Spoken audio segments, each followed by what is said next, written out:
2012 में ख्वाजा मोहम्मद आसिफ ने आप पर यह इल्ज़ाम लगाया था कि आपने अपनी मां के नाम पर जो हस्पताल बनाया शौकत खानम, जिसमें पंजाब हुकूमत ने उसकी जगह दी जौहर टाउन लाहौर में। 50 करोड़ रुपया नवाज शरीफ ने दिया, हालांकि उसका जो टोटल स्ट्रक्चर का उस वक्त जो तखमीना था वो 80 करोड़ रुपया था। 50 उन्होंने दे दिया।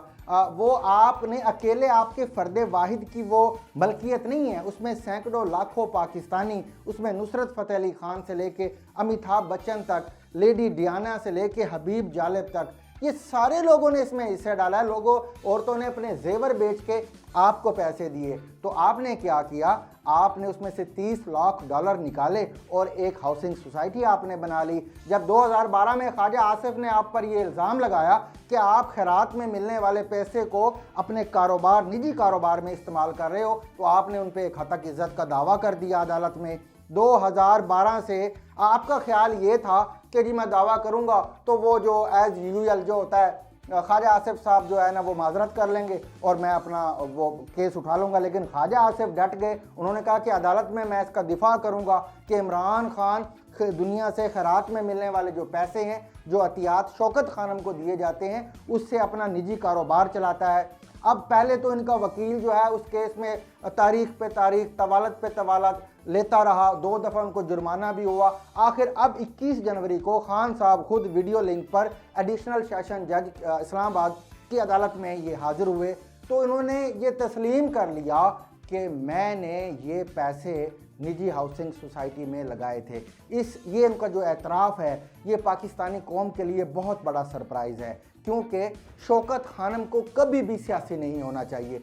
शौकत खानम हमारे सारे पाकिस्तानियों की उन्होंने मिलजुल के कोशिश करके ये बनाया है, तो उसमें भी इस बंदे ने आके उसको भी मुतनाज़ा बनाने की ये कोशिश कर रहा है। कौन सा ऐसा इसने फ़र्द छोड़ा है, कौन सा इसने इदारा छोड़ा है जिसको इसने मुतनाज़ा नहीं किया, जिस पे इसने उंगलियां नहीं उठवाई। तो भाई तुम ही जो है आबे जमजम से धुले हुए हो और तुम ही जो है तमाम मुल्क के ठेकेदार बन के बैठ गए हो। तुम कहते हो जी मेरा वज़ीर आला हो, मेरा निगरान वज़ीर आज़म हो, मेरा इलेक्शन कमिश्नर हो, मेरा चीफ जस्टिस हो। ओ भाई तुम हो कौन, कहाँ से आए हो? अभी तो तुम ज़रा थोड़ा इंतज़ार करो। सीता वाइट केस, तोशा खाना केस, इसमें तुम मच जेल जाओगे और वहाँ की सफाई भी शुरू हो चुकी है। फवाद चौधरी तो एक छोटी सी गिरफ्तारी है, वो बेचारा तो इतने, उसका तो गेज ही इतना नहीं है। वो तो एक चाचा उनका जो है जज थे और फिर उनके वालिद साहब भी इसी में थे, तो वो उस पर थोड़ा सा उनको मिलता गया, लेकिन वो भी बड़े अपने लिमिट्स क्रॉस कर चुके थे। वो भी समझते थे और जिसको दिल चाहता था वो गाली दे देते थे, जिस पे चाहते थे वो इल्ज़ाम लगा देते थे। तो अभी 5, 7, 8 दिन में आप देखिए कि कौन कौन सी गिरफ्तारियाँ होंगी, और सिर्फ गिरफ्तारियाँ नहीं होंगी, इनका सारा कच्चा चट्ठा, इनके सारा नामा अमाल आवाम के सामने रखा जाएगा। और वो लोग भी सामने आएंगे जिन्होंने इस बंदे को देवता बनाने के लिए ये जो टूल्स इस्तेमाल किए, जो गैजेट इस्तेमाल हुए, जो सोशल मीडिया इस्तेमाल हुआ, जो ट्रेंड बनाए गए, जो 2500 अकाउंट एक एक कमरे में बैठ के चलाया जाता रहा। तो ये अभी तो सारे राज खुलने हैं और हम फिर अपना सर पकड़ेंगे, अपना सर पीटेंगे कि हमारी मत मारी गई थी, हम कैसे इस बंदे के पीछे लगे, कैसे हमने इस चलते हुए मुल्क को एक बंद गली में खड़ा कर दिया है। अमेरिका हमसे पहले मुंह मोड़ चुका है, यूएई और सऊदी अरब और चीन के साथ आपने ताल्लुकात ख़राब किए, उनका आपने सी पैक बंद किया। सऊदी अरब के साथ आपने ये जो आप ब्लॉक बनाने के चक्कर में थे मलेशिया के साथ और टर्की के साथ, वो भी नहीं बना सके, सऊदीया को भी आपने नाराज़ कर दिया। उनकी घड़ी आपने बेच के आप वो खा गए, आपने हमें कहीं का छोड़ा नहीं है। अब अगर कुछ मामला चल रहे हैं, कोई जनरल आसिम जाके मुल्कों को राज़ी कर रहे हैं, कुछ बिलावल भुट्टो राज़ी कर रहे हैं, शहबाज शरीफ राज़ी कर रहे हैं, तो मेरे भाई अब इसको राज़ी करने में भी तुम्हें तकलीफ़ है। तुम चाहते क्या हो कि ये मुल्क जो है तबाह हो जाए? और तुमने तो कहा था कि अगर मैं वज़ीर आज़म ना बनूं तो मेरी तरफ से इस पर एटम बम गिरा दिया जाए।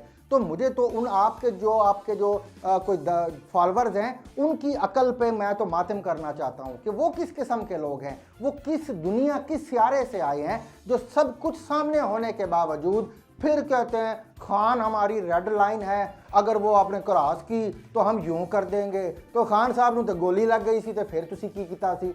कौन से बंदे तुम बाहर निकले हो? 5, 10, 20 बंदे निकल जाते थे, 5, 7 लड़कियां आ जाती थी, वहां पे नाच गाना करके चले जाते थे, 2, 4 टेंट लगा के बस आप बैठे रहे हैं बंदे। तो मेरे भाई रहम करें, अपने ऊपर भी रहम करें, इस मुल्क पे रहम करें, अपने आने वाली नस्ल पे रहम करें। ये मैं ये नहीं कहता कि आप शहबाज शरीफ को बहुत कोई दूध का धुला हुआ है, या कोई आसिफ अली जरदारी या बिलावल भुट्टो ने गलतियां नहीं की हैं, सब ने की हैं, पर ये तो गलतियां नहीं है, ये तो खिलवाड़ कर रहा है मुल्क के साथ। इसको तो खलंडरे को पता ही नहीं है कि भाई क्रिकेट मैच में और मुल्कों की सफारतकारी में मुल्कों को चलाने का और तरीकाकार होता है। लेकिन इस बंदे को ये समझ नहीं आएगी, इसको तब समझ आएगी ये जब मछ जेल के वो वार्ड भी बताया था राना सनाउल्लाह ने, जहाँ पे ये जाएगा और ये मुशक्कत करेगा तो ये बिल्कुल ठीक हो जाएगा। आसिफ अली जरदारी ने तो बड़ी बात की है कि आप इसको सिर्फ 2 घंटे एक लॉकअप में बंद करें और एक छिपकली छोड़ दें, ये सब चीज़ें मान जाएगा। ये इतना तो इसके अंदर सारी बहादुरी है। और न्याजियों का तो पूरा एक रिकॉर्ड है, वो आप भी जानते हैं। हमूदुर रहमान कमीशन ने भी वो सारी चीज़ें लिख दी हैं, पलटन के मैदान में भी हमने वो न्याजियों का किरदार देख लिया था। तो मेरे भाई अब आप इस पे जो है जो इसने इस्तीफ़े दिए हैं पंजाब असम्बली से और KPK से, इसने कब्र खोद दी है हमारे मुल्क की। और अब जो शहबाज शरीफ गवर्नमेंट ने ये जो इस्तीफ़े मंजूर इनके किए हैं, उन्होंने भी मुर्दे को नहलाना शुरू कर दिया है। तो अब आप ये भूल जाएं कि अभी कोई 3 माह में इलेक्शन होंगे। अब 2 साल के लिए फाइनेंशियल एमरजेंसी नाफिज होगी, चाहे वो टेक्नोक्रेट्स को दिए जाए या इसी हुकूमत को कैरी ऑन कर दिया जाए। पहले मुल्क की मुआशी हालत संभलेगी, फिर ये जो चौंचले इलेक्शन है ये तब खेले जाएंगे।